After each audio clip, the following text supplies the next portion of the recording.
레벨이 올라가면서 제 자신감이 좀 생기나 봐요. 이게 겉으로 보기에는 뭔 변화가 크게 있어라고 할 수 있지만 저는 자신감이 있다 보니까 원서 읽기가 더 재밌어지고, 다른 책을 제가 원서를 읽다가 어큐뮬레이트가 딱 나왔는데 너무 약간 소름이 돋는 거예요. 약간 신받다, 약간 산삼 찾은 것처럼. 그래서 이거는 절대 안 잊혀지겠구나 싶어가지고, 약간 그런 외웠던 단어가 다른 곳에서 이렇게 딱 나왔을 때 그 희열? 그게 저는 되게 좀 놀라운 것 같고.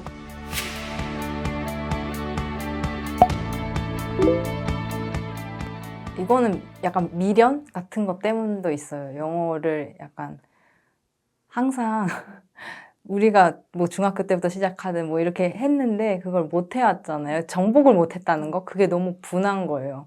근데 제가 어느 날은 약간 저 미래에 약간 꿈 같은 게 스페인어도 잘하고 싶다. 약간 이런 거였는데 영어도 정복 못한 내가 무슨 스페인어야. 이렇게 생각을 하다가 그냥 스페인어를 시작해 버렸어요. 다른 뭐 그런 쉬운 앱을 통해서. 근데 그렇게 하다 보니까 그냥 내가 스페인어는 그냥 단순히 뭐 여행 가서 수다 떠는 정도? 현지인 분들이랑 교류하는 정도면 되겠다 이렇게 생각했는데 영어는 아니더라고요. 나는 이거 끝장내고 싶다.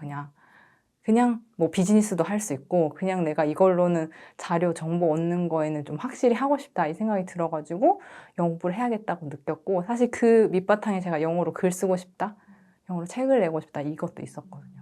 그래서 사실 제가 책을 읽는 걸 좋아하니까 원서들도 좀 사 모아요.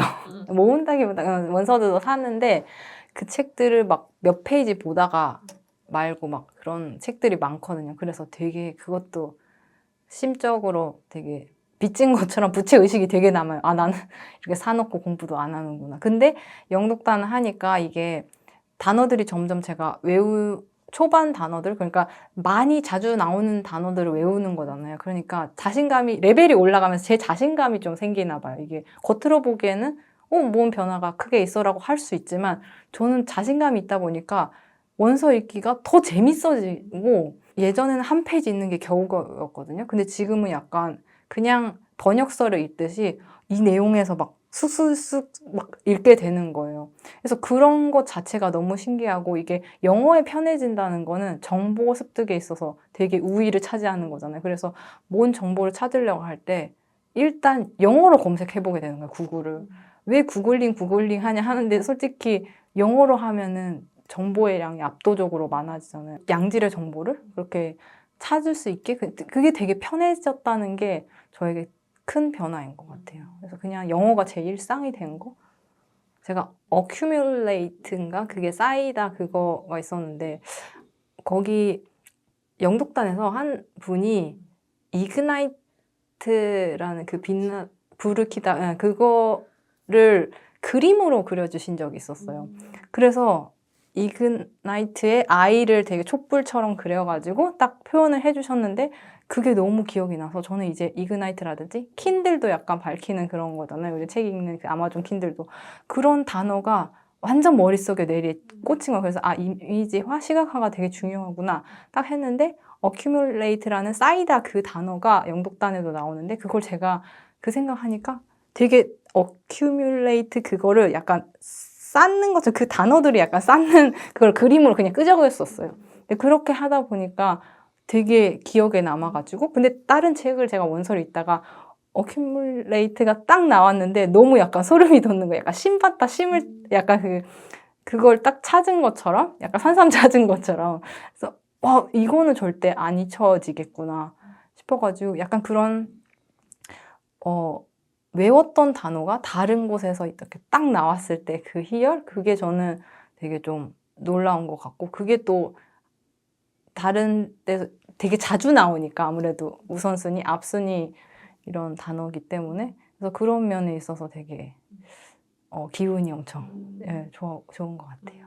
네. 원서를 읽으면서 모르는 단어가 적은 게 좀 신기해요. 그러니까 모르는 단어가 계속 많으면 원서 진도가 안 나가잖아요. 근데 원서 진도가 나가고 있다는 사실이 약간 스트레스 없이 그게 모르는 단어가 줄어들고 있다는 그 증거인 것 같아서, 그래서 그걸로 약간 선순환을 느끼고 있습니다. 네, 우선순위로 몇 법칙으로 그렇게 하잖아요. 근데 저도 고등학교 때는 수능에 나오는 뭐 우선 단어, 뭐 이런 것들을 알고 있고 아니면 시험에 나오는 우선 단어 이렇게만 하잖아요. 근데 그거는 모든 기사라든지 제가 정확히 그거 자료를 기억을 못 하는데 어쨌든 그 몇 번씩으로 가장 많이 쓰이는 단어들이 초반에 나오잖아요. 그러니까 초반 단어부터 이렇게 외우면은 오히려 그게 시간을 버는 효율성이라는 걸 그냥 알게 되는 거죠.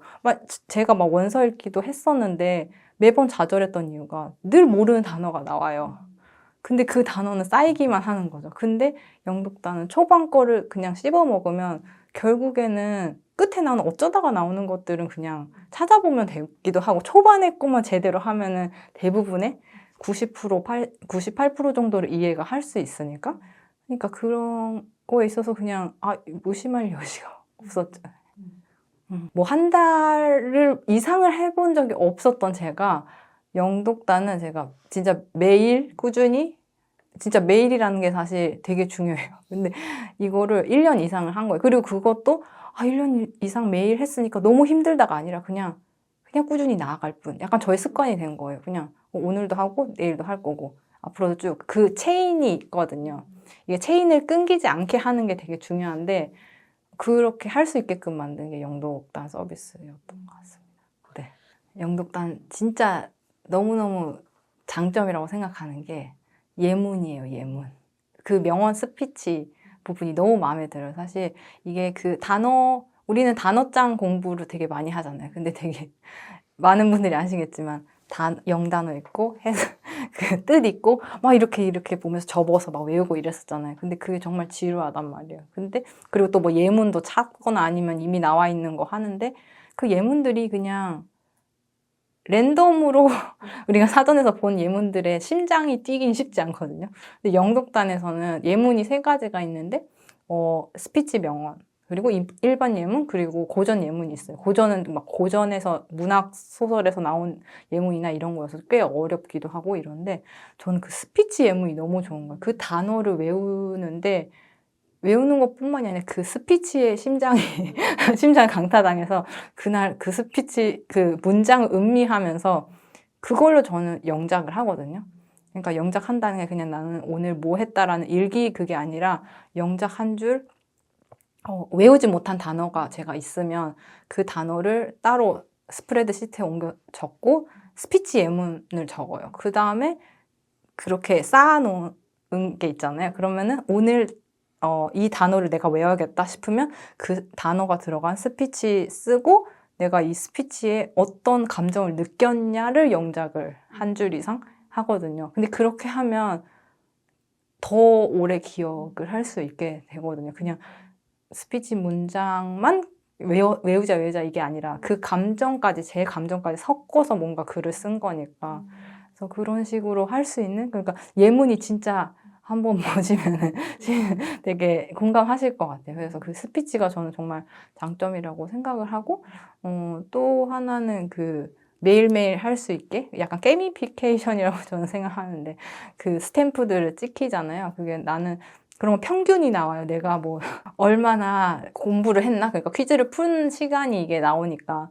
그러면 내가 은근히 공부 많이 한 것 같은데 사실은 막 일주일에 한 번만 하면은 평균이 후두둑 떨어진단 말이죠. 그래서 결국은 평균을 올리려면 매일 해야 되는 거고.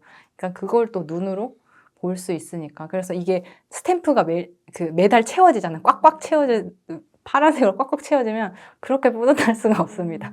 네, 그래서 그런 것들이 저는 되게 장점이라고 합니다.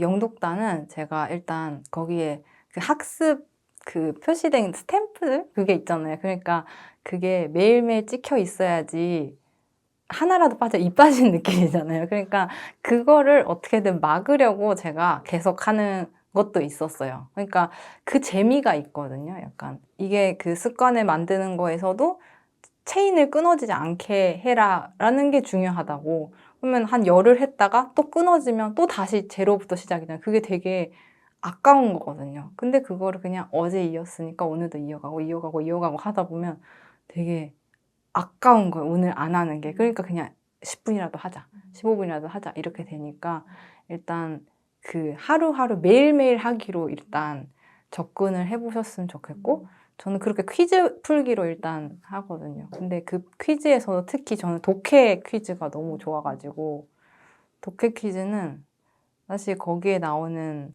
단어를 맞추는 거는 되게 쉬우니까 뭐 이걸로 뭐 외워지겠어? 할 수 있는데 독해는 두 칸이 비어 있으니까 문장 구조를 알아야지. 딱 일단 해석을 보고 문장 구조라든지 아니면 어떻게 되지가 머리가 되게 많이 써야 돼요. 근데 그러다 보니까 그 영어 문장 자체가 약간 좀 기억에 더 오래 남는다랄까? 그래서 저는 독해 퀴즈를 진짜 꼭꼭 풀어보셨으면 좋겠고, 또 단어를 외우려면 장기 기억, 그냥 우리가 어떤 단어를 외워도 다음날이나 일주일 후면 금방 잊어버리잖아요. 근데 약간 문장이나 딱 큰 맥락으로 단어를 하나 이해하면 더 오래 기억에 남거든요. 그래서 제가 막 어떤 단어는 영독단에서 딱 봤는데 제가 원서 읽기를 아무래도 매일 한 페이지씩 이상 하다 보니까 거기서 영독단 단어가 딱 나와요. 그러면 그냥 어떤 단어는 어떤 단어 이렇게 1대1로 우리는 외우잖아요. 근데 그거는 그 단어가 그 책 내용의 이야기에 녹아드는 거예요. 그래서 그 얘기에서 내가 정말 그 책의 내용이 기억나면서 그 내용에서의 딱 한 단어가 약간 딱 떠오르는 느낌? 그래서 그렇게 원서 읽기랑 함께 또 영독단도 같이 병행하고 있습니다. 이거는 시간이 없는 분들한테 강추하고 시간이 많은 분들도 강추하고 근데 이게 사실 영어를 실력을 높이고 싶은데 작정하고 공부하기 쉽지 않잖아요. 내가 그리고 하루 2시간 만약 잡았다고 쳐도 이걸로 저는 365일 매일 해내는 분이 있을까? 사실 쉽지 않을 것 같아요. 다른 일도 바쁘니까 다른 거 하게 해도 근데 이거는 그냥 대기할 때 지하철에서 대기할 때도 풀 수 있고 진짜 뭐 1분 하다가 잠깐 멈추고 또 그냥 다른 데 가가지고 또 할 수도 있고 이게 이어서 하기가 되잖아요. 퀴즈 풀기가. 그래서 부담 없이 할 수 있으니까 틈틈이 우리가 그 짜투리 시간을 잘 활용할 수 있는 앱이어서 아예 작정하고 시간을 내려고 하지 마시고 이거를 짜투리 시간 잘 활용할 수 있는 서비스니까 바쁘신 분들일수록 시간이 없다 하시는 분들일수록 이 서비스를 써보시면 저는 좋을 것 같아요. 네, 효율성은 되게 높은 서비스라고 생각합니다. 네.